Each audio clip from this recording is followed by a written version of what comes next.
जुक्त 2 परीक्षा पाई सीएचसी प्रस्तुति। तो वर्तमान समय जुक्त 2 परीक्षा पाई सीएचसी प्रस्तुति आरंभ करिछि एवं फेब्रुआरी 16 तारिख रु आरंभ होगा जुक्त 2 थियोरी परीक्षा। एने उच्च माध्यमिक शिक्षा परिषद पक्षर जोरदार प्रस्तुति चली। प्रश्नपत्र रखापी स्ट्रंग रूम सहित यार सुरक्षा आ परीक्षा सुपरिचालन नहीं प्रस्तुति मध्य करा जायछि।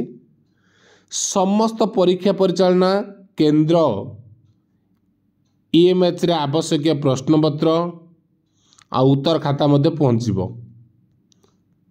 से भली सेप्रति केते संख्यार प्रश्नपत्र आवश्यक रही तार तथ्य मध्य प्रदान करने समस्त कॉलेज अध्यक्ष सेंटर दायित्व थिबा अध्यक्ष को दाखल करने को कहुई। केवल एतिक नुहे सीएनआर हार्ड कॉपी को स्मार्ट स्पेस रे डाउनलोड करवा दाखल करेंगे। से भली फेब्रुआरी 6 तारिख सुधा समस्त प्रक्रिया शेष करा आउ स्ट्रंग रूम रे प्रश्नपत्र पहुँचा पर यार सुरक्षा को कड़ाकड़ी करने को कहुई। सेठारे सीसीटीवी आ वॉचमैन को नियुक्ति करा ईएमएच रे जड़े सुपरवाइजर रे डेप्यूटी सुपरवाइजर मध्य रे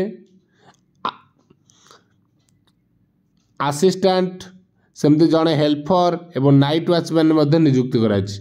एमानक नियुक्ति देवाई स्वतंत्र निर्देशावली दी। कौन निर्देशावली सही एमानक नाम सीएचसी परीक्षा नियंत्रक को प्रदान करा जायछि। कौन सी त्रुटि किंबा सुरक्षार अवहेला देखागले सेमानक विरुद्ध रे कार्यानुष्ठान नियाजिबो। जो परीक्षा पर्यवेक्षक माने परीक्षा केंद्र रे परीक्षा खातार उत्तर खाता संग्रह करिया परे मूल्यांकन किंबा सीएचसी निर्देश अनुसार प्रेरण करा जिवो। परीक्षा परिचालन नियोजित अधिकारी माने स्वतंत्र पारिश्रमिक व्यवस्था मध्य कराइछि।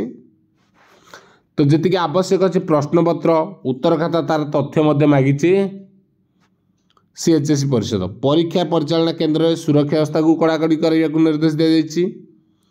ईएमएच दायित्व रहिबे 5 अधिकारी। तो ये अपडेट वर्तमान रही जहाँकि जुक्त 2 परीक्षा को लेकिन परीक्षा पे संपूर्ण प्रस्तुत अच्छी सीएचसी बोर्ड से अनुसार तार प्रस्तुति मध्य शेष हो जाइछि। केते प्रश्नपत्र दरकार केते उत्तर खाता तार लिस्ट मध्य से मागी।